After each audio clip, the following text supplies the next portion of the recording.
नमस्कार, money central में आप सभी का बहुत बहुत स्वागत है। मैं हूं आपके साथ सिमरनजीत सिंह। तो चलिए आज के मनी सेंट्रल में खबरों का सिलसिला शुरू करते हैं। तो आज हम क्या क्या डिस्कशन करने वाले हैं पहले आप ये जान लीजिए। दरअसल हम पहले बात करेंगे कि महंगाई कितनी तेज़ी से बढ़ने वाली है, क्योंकि हो सकता है कि अब महंगाई आपकी कमर तोड़ दे। गैस सिलेंडर से लेकर पेट्रोल डीजल हर चीज़ जो है वो महंगी हो सकती है। इसके बारे में हम बातचीत करने वाले हैं। उसके बाद हम बात करेंगे कि अब बैंक जो है वो एफडी पर आपको ज़्यादा ब्याज ऑफर कर सकते हैं। हालांकि आरबीआई ने जो डेटा जारी किया है उसके मुताबिक बैंक अब ज़्यादा ब्याज दे रहे हैं, लेकिन आगे ये और ज़्यादा बढ़ सकते हैं। और आखिर में हम बात करेंगे कि आखिर भारत ने क्यों 104 टन सोना विदेशों से वापस मंगवा लिया है। किस बड़े खतरे की तैयारी भारत यहां पर कर रहा है, इस बारे में बात करेंगे। और इस पूरी बातचीत के लिए मेरे साथ हैं प्रवीण शर्मा सर। प्रवीण सर, आपका बहुत बहुत स्वागत है। धन्यवाद सिमरनजीत। चलिए सर, तो शो की शुरुआत करते हैं। पहले बात कर लेते हैं कि यूएस और ईरान के बीच चल रही वॉर का असर अब धीरे धीरे भारत पर नजर आने लगा है। कमर्शियल सिलेंडर की कीमतों में करीब करीब 1,000 रुपये की बढ़ोतरी कर दी गई है और अब इसका जो प्राइस है वो 3,000 रुपये से भी ज़्यादा हो गया है। इसी के साथ रेटिंग एजेंसी इकरा की एक रिपोर्ट आई है जिसमें कहा गया है कि जो भारत की तेल कंपनियां हैं इन्हें FY27 में एलपीजी बेचने पर करीब 80,000 करोड़ रुपए का नुकसान हो सकता है, जिसे अंडर रिकवरी भी हम कहते हैं। और इन कंपनियों को डीजल की बिक्री पर 100 रुपये पर लीटर और पेट्रोल पर 20 रुपये पर लीटर का भारी नुकसान उठाना पड़ रहा है। और अगर अब ये कंपनियों को नुकसान हो रहा है तो वसूली जाहिर सी बात है कि कहीं ना कहीं ग्राहकों से ही की जाएगी। आम लोगों से, ग्राहकों से इसकी वसूली हो सकती है। और इसी के साथ हाल ही में कोटक इंस्टीट्यूशनल इक्विटीज़ ने भी एक रिपोर्ट जारी की थी और कहा था कि चुनाव के बाद पेट्रोल और डीजल की कीमतें 25 से 28 रुपये तक बढ़ सकती हैं। हालांकि इस रिपोर्ट के बाद सरकार ने इस बात से इनकार कर दिया था कि अभी कीमतें बढ़ाने की कोई भी ऐसी विचार नहीं चल रहा है। लेकिन क्रूड की कीमतें अगर आप देखें तो इसकी जो कीमत है $126 पर बैरल तक भी जाती हुई नजर आई है। तो प्रवीण सर, आपसे जानना चाहेंगे, पहले हम महंगाई की बात कर रहे हैं। कमर्शियल सिलेंडर जिसकी कीमतें 1 मई को नई कीमतें जारी हुई, सीधा 1,000 रुपये 993 रुपये की बढ़ोतरी कर दी गई है। अब इससे जो रेस्टोरेंट या फिर फूड प्राइजेस हैं ये तो सर बढ़ने वाले हैं, जाहिर सी बात है। लेकिन एक जो बड़ा तबका यहाँ पर मैं कह रहा हूँ कि प्रभावित होगा, वो मज़दूर वर्ग जो हैं, जो यहाँ पर रहते हैं, जिनका एक वक्त का 2 वक्त का खाना बाहर से वो खाते हैं। अब तक गुजारा 100-150 रुपये में अगर चल रहा था तो अब उनका खर्च भी बढ़ने वाला है, क्योंकि जाहिर सी बात है जो रेस्टोरेंट है या जो ढाबा हैं वो भी अपने दाम बढ़ाएंगे। तो उन पर कितना बड़ा असर आएगा सर? नहीं सिमरनजीत, बिल्कुल जो बात आप कह रहे हैं वो बिल्कुल सही बात है। और इस पहलू को दरअसल कई बार हम नज़रअंदाज कर देते हैं कि जंग का असर जो है वो सबसे जो छोटा तबका है, जो सबसे गरीब तबका है, उस पर किस तरह से पड़ता है। अब जितने अगर आप श्रमिकों की बात करें, कर्मचारियों की बात करें, जो दूसरे शहरों से बड़े शहरों में रोजी रोटी कमाने के लिए आए हैं और एक वक्त का या 2 वक्त का खाना वो बाहर खाते हैं, या स्टूडेंट्स हो गए जो पीजीज में रहते हैं, जो अपने होटल ढाबों इन पे या मेस में खाने के लिए का ही जिनके पास एक ऑप्शन है, उन सब के लिए यहाँ एक समस्या पैदा होती हुई दिखाई दे रही है। और इसके फिर और व्यापक असर हैं। अब सरकार ने मजबूरी में दाम बढ़ाने पड़े। और सरकार ने, देखिए, 2 दिन पहले फाइनेंस मिनिस्ट्री का एक बयान आया था सिमरनजीत सिंह, उसमें ये कहा गया था कि तमाम देशों ने जो क्रूड की कीमतें, जो एलपीजी के प्राइसेस में हाइक हुए हैं, उसका असर जो है वो ग्राहकों पर, लोगों पर, घरों पर पास ऑन किया है। बहुत सारे देश ऐसा नहीं कर पाए हैं, भारत भी उनमें शामिल है। लेकिन ये करना पड़ेगा, ये इनेविटेबल है। जो महंगा क्रूड और महंगा एलपीजी, उसका असर एक आम परिवार पर पड़ना तय है। चीज़ें महंगी होंगी, ये सरकार की तरफ से आया था। और उसके ठीक 2 दिन बाद फिर जो कमर्शियल एलपीजी है उसका 993 रुपये प्राइस बढ़ा दिया गया। अब 3,071 रुपये का दाम हो गया है। सीधा असर अगर आप देखेंगे तो कमर्शियल सिलेंडर के दाम बढ़ने का सीधा असर ईटरीज, होटल, ढाबे, रेस्टोरेंट्स, इन सब पर पड़ेगा जी। और इसको आप ट्रांसलेट कर लीजिए तो सीधा फिर ये कंज्यूमर जो बाहर खाते हैं, जो शौकीन है बाहर खाने के, उन पर भी पड़ेगा। और मान लीजिए एक बड़ा तबका है, अमीर तबका है, उसके वो चलिए जो प्राइस हाइक होगा उसको झेल भी जाएगा। लेकिन जो छोटा तबका है, गरीब तबका है, उसके लिए ये हाइक बहुत बड़ा हाइक हो सकता है। और हाल के वक्त में जो रिजेंटमेंट हमें दिखाई दिए उसमें एक और व्यापक तौर पर ये है, अगर आप जो घरेलू जो सहायिकाएँ हैं, हाउस हेल्प हैं, उनको अगर आप देखिए, उनसे अगर आप पूछेंगे तो उनके हाल के वक्त की पिछले कम से कम 2-2.5 महीने की सबसे बड़ी दिक्कत ये रही है कि उनके घर पर खाना कैसे बनेगा। बिल्कुल, ये समस्या है, हम अपने घरों में देखते हैं और उससे 2-4 होते रहते हैं। तो ये एक बड़ी दिक्कत है। किसी ने 3,500 रुपये में, किसी ने 2,500 रुपये में घरेलू गैस का सिलेंडर लिया, रसोई गैस का। अब ये जब एक बार जब कीमतें ये इतनी बढ़ी हैं तो खाने पीने के जब चीज़ों के जब दाम बढ़ेंगे, आप जो बना बनाए खाना है उसके जब दाम बढ़ेंगे तो उसका असर फिर सीधे तौर पर कंज्यूमर्स पर पड़ेगा। और इसका एक असर और है, एक बार जब इस तरह की चीज़ों के दाम बढ़ जाते हैं तो उनके फिर कीमतें कम होने का जो सिलसिला है वो होता हुआ दिखाई अमूमन नहीं देता जी। और ये हम चीज़ FMCG गुड्स जो रोज़मर्रा की ज़रूरत की चीज़ें हैं, इन सब चीज़ों में ये हम अक्सर कर देखते हैं। अब जो होटल ढाबे वाले एक बार जब कीमत बढ़ा देंगे सिमरनजीत, तो वो शायद ही ऐसा होगा कि वो भले जंग मान लीजिए महीने 2 महीने में थम जाए, सप्लाई रूट्स भी नॉर्मल हो जाएं, आपके पास गैस और क्रूड ऑयल की जो सप्लाई है वो बहाल हो जाए, लेकिन ये क्या कीमतें कम होंगी? क्या इस तरह का कोई एनफोर्समेंट किया जा सकता है कि साहब जिसने खाने की एक थाली की कीमत मान लीजिए 50 रुपये या 40 रुपये बढ़ा दी, वो क्या ढाबा या होटल उस चीज़ को फिर रिवाइज करेगा और पुराना जो दाम है क्या वो लेकर आएगा? तो यहाँ व्यापक समस्या इस बात की है कि एक बार जब कीमतें बढ़ेंगी तो क्या वो वापस कम होंगी जब युद्ध मान लीजिए खत्म हो जाएगा। जी एक चीज़ यहाँ पर सर, अभी हमने जिक्र कमर्शियल सिलेंडर का फ़िलहाल यहाँ पर किया है, हम आगे और विस्तार से चर्चा करेंगे, लेकिन घरेलू सिलेंडर भी हम नहीं भूल सकते। जैसा भी आपने जिक्र भी किया था कि ब्लैक में सिलेंडर लेना पड़ा, किसी ने 3,000, किसी ने 4,000 का सिलेंडर लिया। अब आपको लग रहा है कि जो घरेलू सिलेंडर है उनके भी दाम आने वाले दिनों में बढ़ सकते हैं, क्योंकि चुनाव का एक था कि जब तक चुनाव नहीं होते तब तक दाम नहीं बढ़ेंगे, लेकिन अब चुनाव भी सरकार ने जब कोटक इक्विटीज की रिपोर्ट आई थी और आपने भी कहा कि सरकार ने साफ तौर पर कैटेगोरिकली इस बात को डिनाई किया कि सरकार चुनावों के बाद किसी तरह की पेट्रोल, डीजल या बाकी के जो फ्यूल हैं उसकी कीमतों में इजाफा करने वाली है। सरकार ने कहा कि ये पूरी तरह से फेक न्यूज़ है, सरकार किसी तरह की कीमतों में बढ़ोतरी नहीं करेगी। और उसके बाद आप समझिए कि फाइनेंस जो ऑयल मिनिस्ट्री है उसी की तरफ से कहा गया था कि साहब 1 लीटर डीजल की बिक्री पर 100 रुपये लीटर का नुकसान हो रहा है और पेट्रोल पर तकरीबन 20 रुपये का लीटर का। तो सरकार पर स्ट्रेन है। जो आप बता रहे हैं कि इकरा की रिपोर्ट है कि 2027 की जो फिस्कल ईयर खत्म होगा तब तक हो सकता है कि जो LPG की जो बिक्री है उस पर तेल बेचने वाली जो सरकारी कंपनियां हैं OMCs, उनके जो लॉसेज हैं वो 80,000 करोड़ रुपए तक पहुंच जाएं। पिछले साल अगस्त में सरकार ने 2025 में इन्हीं तेल मार्केटिंग कंपनियों को LPG पर होने वाली जो सरकार की तरफ से सब्सिडी है या जो लॉसेज हो रहे हैं उस पर 30,000 करोड़ रुपए का पैकेज दिया था। माना यह जाता है, इसी इकरा की रिपोर्ट में कहा गया कि सरकार को या सरकारी कंपनियों को हर सिलेंडर पर 50 रुपए का अंडर रिकवरी है या 50 रुपए का लॉस है एक सिलेंडर पर जी। और ये चीज़ केवल यहाँ नहीं रुकती, जो गैस की किल्लत है वो दरअसल यूरिया, फर्टिलाइजर प्लांट्स, इन सब पर भी आ रही है। सरकार को फर्टिलाइजर एक रिपोर्ट आई है उसमें यह कहा गया है कि अगले जो मौजूदा फिस्कल है इसमें सरकार को जो यूरिया पर सब्सिडी है उसको बढ़ाकर 2,05,000 करोड़ से 2.5 लाख करोड़ रुपए तक करना पड़ सकता है। बजट में सरकार ने इसके लिए 1,70,000 करोड़ रुपए आवंटित किए हैं।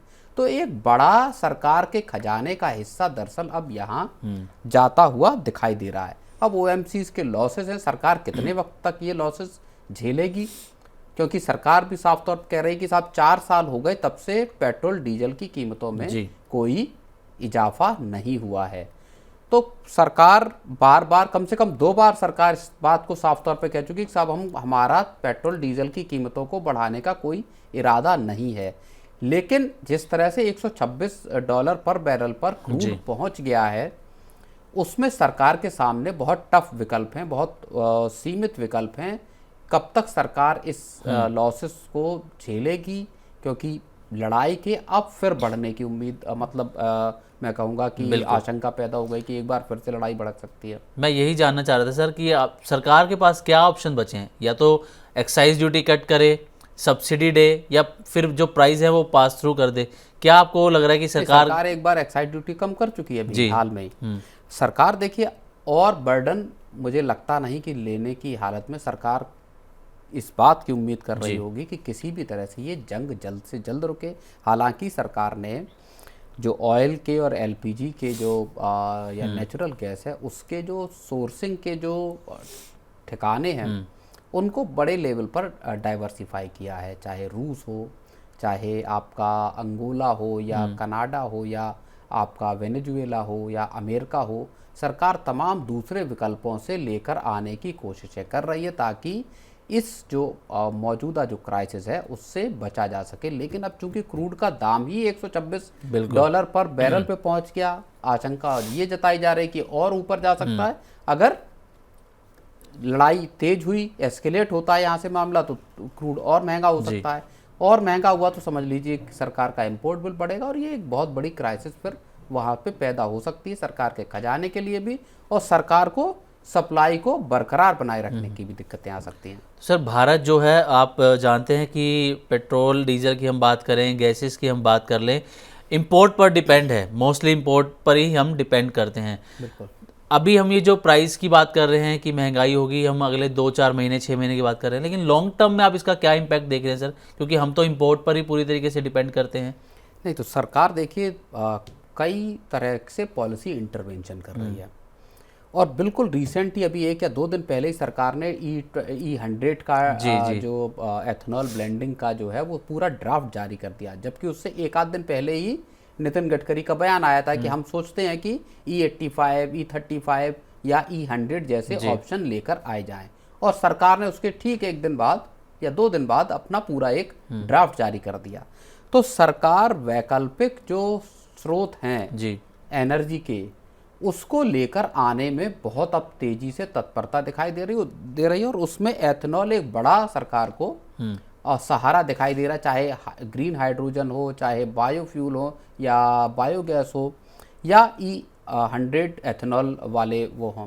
अब इसको लेके कंसर्न है ऑटो कंपनियों के, खासतौर पे जो प्रीमियम कार कंपनियां हैं उनके कंसर्न है कि साहब इसकी लागत बहुत ज़्यादा बैठेगी, सेल्स भारत में बहुत कम है इन गाड़ियों की। तो लेकिन सरकार का मानना ये है कि एक ऑप्शन के तौर पर पेट्रोल पंप पर एक E100 का विकल्प मौजूद कराया जाए, ताकि एक बड़ी क्वांटिटी में जो यूजर्स हैं, और नई जब कारें बनेंगी E100 कंप्लाइंट, तो सरकार को इंपोर्ट पर एक बड़ी राहत यहाँ पे मिल सकती है, और इलेक्ट्रिक व्हीकल्स को सरकार ला ही रही है। बिल्कुल सर, चलिए नज़र रहेगी कि सरकार आने वाले समय में क्या फैसले लेती है, और फिर उन फैसलों का इम्पैक्ट आम लोगों पर कितना होता है, ये आने वाले समय में देखने को मिलेगा।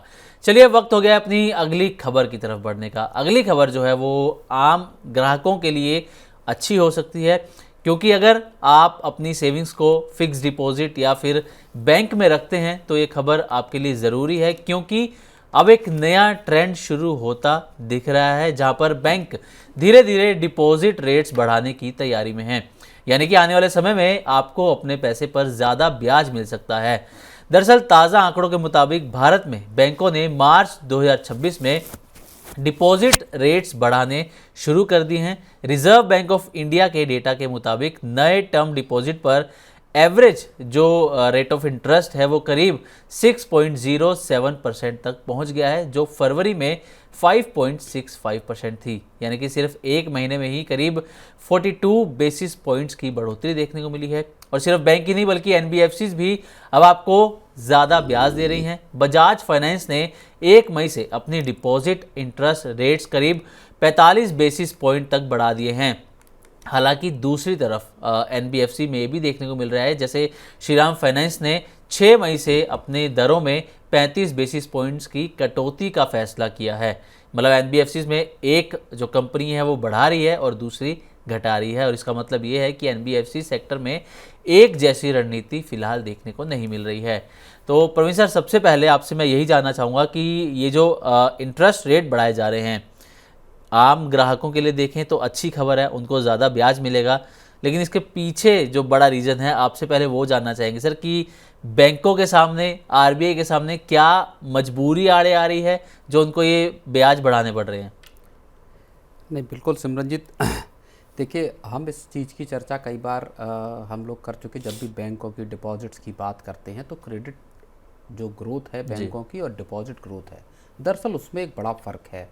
और अगर आप हालिया आंकड़े अगर आप देखेंगे तो लगभग 13-14% के आसपास आपको क्रेडिट ग्रोथ दिखाई देगी, जबकि डिपॉजिट ग्रोथ 11% के जी। आसपास। FY26 में सर जो क्रेडिट ग्रोथ है 16% के आसपास है, और डिपॉजिट ग्रोथ जो है 13.4% पर ये है। तो एक ये जो बड़ा गैप है क्रेडिट ग्रोथ और डिपॉजिट ग्रोथ का, दरअसल ये बैंकों के लिए सबसे बड़ी समस्या मैं कहूँगा इस लिहाज से बन गया, क्योंकि उनको डिपॉजिट मोबिलाइज करने हैं।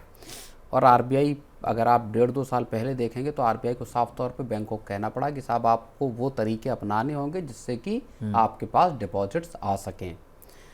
और वहीं से फिर ये बात निकल के आती कि साहब जब इंटरेस्ट रेट्स का साइकिल उल्टा चल रहा है या लोअर लेवल पर इंटरेस्ट रेट हैं, उस वक्त पर बैंक आखिर एफडी के रेट क्यों बढ़ा रहे हैं। और ये बड़ा चौंकाने वाली बात है कि मार्च में जो है वो 5.65% से बढ़कर 6.07% पर जो एफडी रेट एवरेज तौर पर अगर आप देखेंगे तो वो पहुंच गए। तो सबसे बड़ी वजह तो यहाँ एक चीज़ ये दिखाई दे रही है कि जो बैंकों के पास डिपॉजिट मोबिलाइज करने का जो क्राइसिस है वो साफ तौर पर बैंकों के सामने खड़ा हो गया है।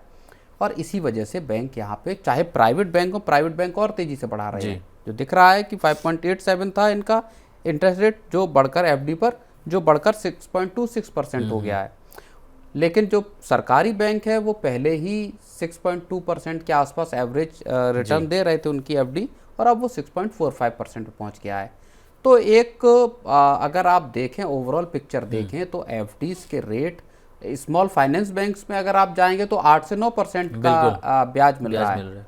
लेकिन उसमें फिर वही बात है कि किस पे कितना रिस्क है ये देखना होगा। आपने एनबीएफसी की बात कही कि कुछ देखिए, जो एनबीएफसी मान लीजिए रेट घटा रही है, उसके लिए समझ लीजिए कि उनको ये लगता है कि आगे आने वाले वक्त में रेट जो है वो बढ़ने वाले हैं। ओके। हाँ, तो उन्होंने, या उनको पैसे की उतनी ज़रूरत नहीं, जिनके पास पैसे की थोड़ी किल्लत है वो इस वक्त रेट्स को जो है वो रेट्स का इजाफा कर रहे हैं।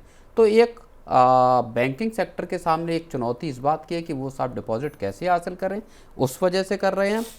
लेकिन ग्राहकों के अगर आप नज़रिए से देखेंगे तो शायद ये सबसे ठीक वक्त होगा, या थोड़ा और रुक के वो सबसे सही वक्त होगा जब इंटरेस्ट रेट अपने पीक पर हो एफडी पर, उस वक्त आप पैसा लगाएं। और बाद में, क्योंकि ये माना जा रहा है कि ये ब्याज दरें जो है यहाँ से बढ़ती हुई और नज़र आ सकती हैं। ओके। तो आपको लग रहा है सर कि बैंक्स पर जो ये जो दबाव है, जो हम क्रेडिट ग्रोथ और डिपॉजिट ग्रोथ की बात करें, जो गैप इसके अंदर है, तो ये उतना पैसा, उतना रिटर्न पैसे पर दे पाएंगे जितना अभी जो निवेशक बाज़ार में पैसा लगाकर कमा रहे हैं? क्योंकि एक रीज़न ये भी है कि लोग अब अपना पैसा बाज़ार की तरफ भी शिफ्ट कर रहे हैं, म्यूचुअल फंड्स में पैसा लगा रहे हैं। तो आपको लग रहा है कि उस बराबर ब्याज जो है बैंक ऑफर कर पाएंगे ताकि ज़्यादा कस्टमर्स आ सके, ज़्यादा डिपॉजिट्स आ सके? नहीं, देखिए, ये समस्या लंबे वक्त से रही कि साहब जो बैंकों पे मिलने वाले जो फिक्स डिपॉजिट के रेट हैं वो बाज़ार से मिलने वाले रिटर्न के मुकाबले कम रहे हैं। और पिछले अगर आप 1-1.5 साल में देखेंगे तो मार्केट्स के रिटर्न बड़े कमज़ोर रहे हैं, बाज़ार गिरता दिखाई दिया है। बड़ा एफआईआई इसको अगर आप देखेंगे तो उन्होंने लंबा चौड़ा पैसा बाज़ार से निकाला है। इसके बावजूद मार्केट में, और ख़ास तौर पर एसआईपी म्यूचुअल फंड जैसे जो साधन हैं, जो इंस्ट्रूमेंट्स हैं, उनमें लोगों ने अच्छा खासा पैसा लगाया। और इसी वजह से ये चिंता लगातार पैदा हुई है कि एफडी में पैसा कोई क्यों लगाए जब बाजार में आपको उससे ज़्यादा रिटर्न मिल रहा है। लेकिन अब समझिए 8 या 9% का अगर रिटर्न आपको मिल रहा है तो मार्केट की हालत अगर आप देखेंगे तो उसके आसपास ही रिटर्न एफडी से मिल रहा है। अच्छा सर, एक चीज़ और, हम एक एस्पेक्ट देख रहे हैं कि एफडी पर इंटरेस्ट बढ़ाया जा रहा है, लेकिन इससे जो हमारे लोन हम चला रहे हैं, किसी का होम लोन है, पर्सनल लोन है, किसी भी तरीके का लोन है, उसके भी तो महंगे होने का डर है सर। आगे उसकी ईएमआई भी बढ़ सकती है ना। बिल्कुल, अगर रेट बढ़े, और ये आरबीआई का सबसे बड़ा कंसर्न है इस वक्त कि आरबीआई को दो चीज़ें देखनी है, ग्रोथ जी और इन्फ्लेशन को। अभी महंगाई आरबीआई का जो 2% से 6% का मैंडेट है उसके उस दायरे में बनी हुई है। लेकिन आप समझिए कि रुपए का जिस तरह से डिक्लाइन हुआ है, एशिया की पिछले 2 साल में अगर आप देखेंगे तो सबसे ख़राब परफॉर्मेंस करने वाली करेंसी रही है। येन अगर आप देखोगे तो 160 के पार चला गया है $1 के मुकाबले, और इसी तरह से आप थाई बात हो, फिलिपिनो पैसो हो या इंडोनेशिया का रुपया हो, इन सब में तेज़ गिरावट आई, लेकिन रुपए इन सबसे ज़्यादा गिरा है।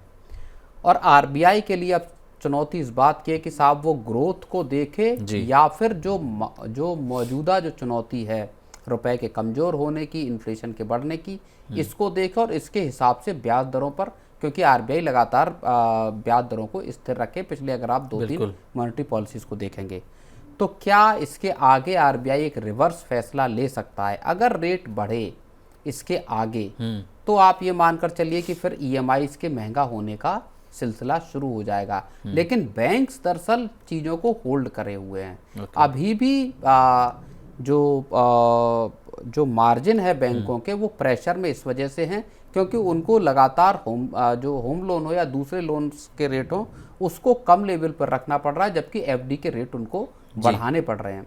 तो एक जो क्रेडिट डिपॉजिट का जो गैप आ रहा है, वहाँ पे बैंक फंसे हुए हैं। लेकिन अगर रेट आगे बढ़ते हैं तो बैंकों के सामने भी चुनौती होगी कि उनको रेट बढ़ाने पड़ेंगे, लोन के रेट पर्टिकुलरली बढ़ाने पड़ेंगे, और वहाँ से फिर लोगों की ईएमआई का भी बढ़ने का सिलसिला शुरू हो सकता है। ओके, अगर सर इस वक्त किसी को एफडी करनी हो, अपना पैसा लगाना हो एफडी के अंदर, तो कहाँ लगा सकता है? मतलब एफडी बैंक में एफडी कर दे, एनबीएफसी में कर दे एफडी, एनबीएफसी में, या फिर स्मॉल फाइनेंस बैंकों में कर दे? सेफ्टी और इंटरेस्ट के हिसाब से कहाँ बेस्ट ऑप्शन आपको? देखिए, सबसे पहली चीज़ है आपको अपने पैसे की सेफ्टी देखनी चाहिए। क्या क्रेडिट रेटिंग है किसी भी आप इंस्ट्रूमेंट में, किसी भी, खासतौर पे एनबीएफसीज की जब आप जो एफडी में पैसा लगा रहे हैं तो उनकी क्रेडिट रेटिंग देखिए।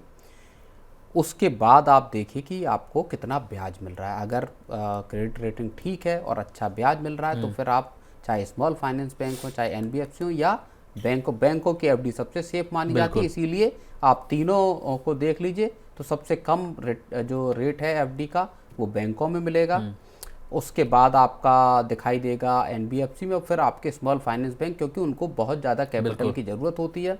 लोग कम स्मॉल फाइनेंस बैंक्स का सहारा लेते हैं, इसलिए वहाँ वो सबसे अट्रैक्टिव आपको रेट ऑफ इंटरेस्ट देते हैं। लेकिन हाल के वक्त में जैसा हम लोगों ने बैंकों के साथ तमाम जो घटनाएं देखी हैं, तो उसमें थोड़ा सा सोच समझ के आपको एफडी में यहाँ पे क्रेडिट रेटिंग देखिए, बैंक का प्रोफाइल देखिए, इंस्टीट्यूशन का प्रोफाइल देखिए, उसके बाद पैसा लगाने का के बारे में सोचना होगा। तो फिर सर बैंकों में जो अभी हमने पिछले 2-2.5 महीने में देखा है, जिस तरीके की हेरफेर हम कह लें, गड़बड़ी कह लें, फ्रॉड कह लें, तो उस हिसाब से मुझे लग रहा है फिर पोस्ट ऑफिस ज़्यादा सेफ ऑप्शन लग रहा है टर्म डिपॉजिट के लिए। पोस्ट ऑफिस जाहिर तौर पे सरकार की गारंटी है उसमें, तो आपके लिए सेफ हैं, और कई जो इंस्ट्रूमेंट्स हैं उसमें अच्छा ब्याज भी मिलता है। तो पोस्ट ऑफिस, स्मॉल जो सेविंग स्कीम्स हैं, वो तो हमेशा से, अगर आप गांव देहात को देखेंगे तो उनकी पहली पसंद स्मॉल सेविंग स्कीम्स होती हैं। चलिए ठीक है सर, नज़र बनी रहेगी इस बात पर ही कि आगे अब किस तरीके के फैसले लिए जाते हैं एफडी पर या आपकी डिपॉजिट्स पर।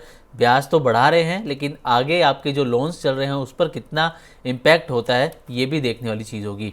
अब बढ़ते हैं अपनी अगली खबर की तरफ। दरअसल जियोपॉलिटिकल टेंशन के बीच भारत चुपचाप अपनी आर्थिक स्थिति को और मजबूत कर रहा है।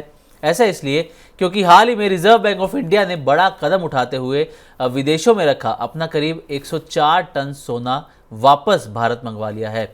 अब देश के टोटल गोल्ड रिजर्व का लगभग 77% जो हिस्सा है वो भारत में ही रखा जा रहा है, जो एक बड़ा रणनीतिक बदलाव भी माना जा रहा है।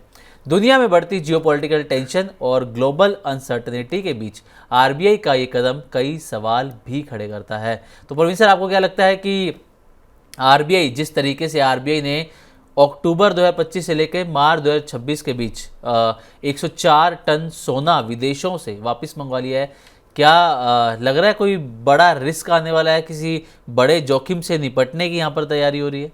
नहीं, आरबीआई देखिए सिस्टमेटिकली पिछले कुछ वक्त से और ख़ास तौर से जब से यूक्रेन और रूस की जंग शुरू हुई तब से आरबीआई और दुनिया के तमाम देश जिनका पैसा, जिनका गोल्ड जो है वो दूसरे देशों के वॉल्ट्स में सेफ रखा था, उसको अपने पास लेकर आ रहे हैं। जब रूस यूक्रेन की जंग हुई या अफ़गानिस्तान की लड़ाई जब थी तो G7 कंट्रीज़, यूएस, इन लोगों ने क्या किया, इन देशों ने क्या किया कि जो रूस के जो फॉरेन एसेट्स थे या अफ़गानिस्तान के जो फॉरेन एसेट्स थे, गोल्ड था, इन सबको सीज कर लिया। और तब से पूरी दुनिया के दिमाग में एक चीज़ ये घूमने लगी कि आपका गोल्ड जो आपके पास नहीं है, आपके देश में नहीं है, उस पर आपका कितना अधिकार है। कल को कोई जियोपॉलिटिकल, जैसे ईरान जंग का कभी किसी ने हाल फिलहाल के वक्त में ये नहीं सोचा था कि ये एक लड़ाई अचानक से छिड़ जाएगी। अब ईरान के जितने फॉरेन एसेट्स हैं, ईरान के भी अमेरिका के पास वो हैं, फ्रीज हो रखे हैं। तो जब आपका असेट अगर आपके पास नहीं है तो दुनिया का कोई दूसरा देश उसको फ्रीज कर सकता है, उस पर कब्जा कर सकता है।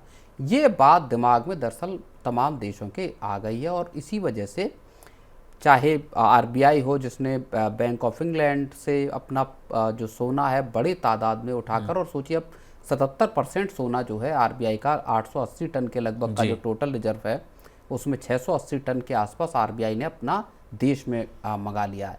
तो आपके पास एक सिक्योरिटी है कि साहब मेरा जो गोल्ड है और वैल्यू अच्छी खासी हो जाती है। अगर आप वैल्यू टर्म में देखेंगे तो 16% से ज़्यादा जो आरबीआई का फॉरेक्स रिजर्व है उसमें गोल्ड की वैल्यू है।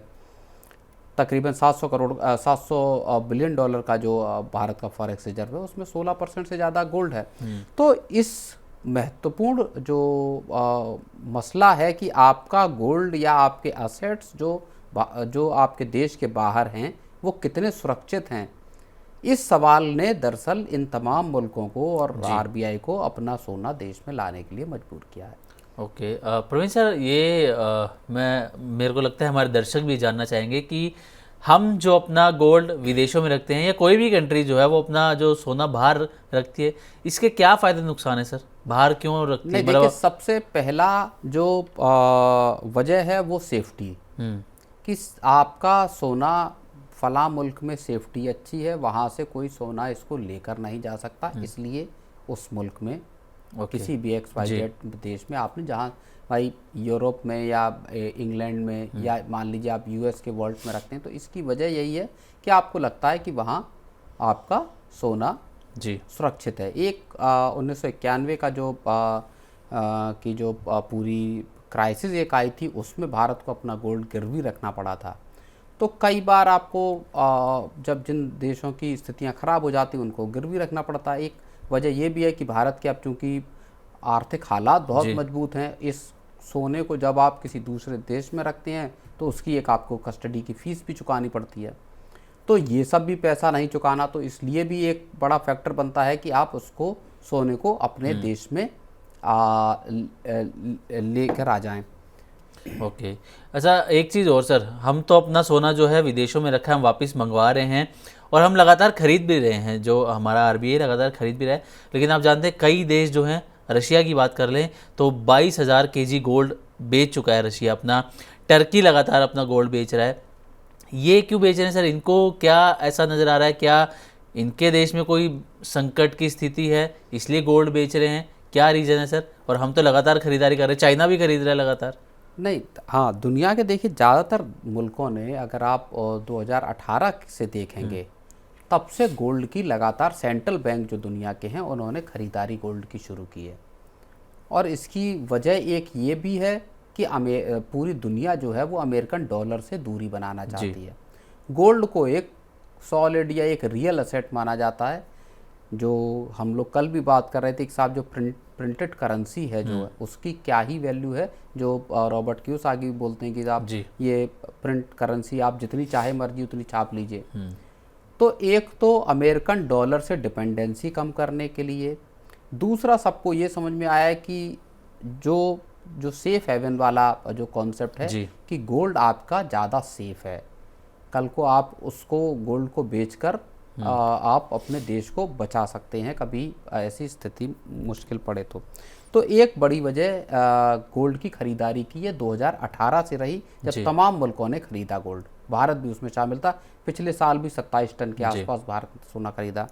रूस या टर्की जैसे या कुछ देश जिन्होंने सोना बेचा है, उसकी रूस के सामने देखिए दूसरी वजह है, जब से यूक्रेन की लड़ाई शुरू हुई है आर्थिक हालात चरमरा गए हैं, तमाम तरह के सैंक्शंस लगे हुए हैं। रूस के सामने एक बड़ी मजबूरी इस बात की है कि पूरी देश की इकोनॉमी को चलाना है।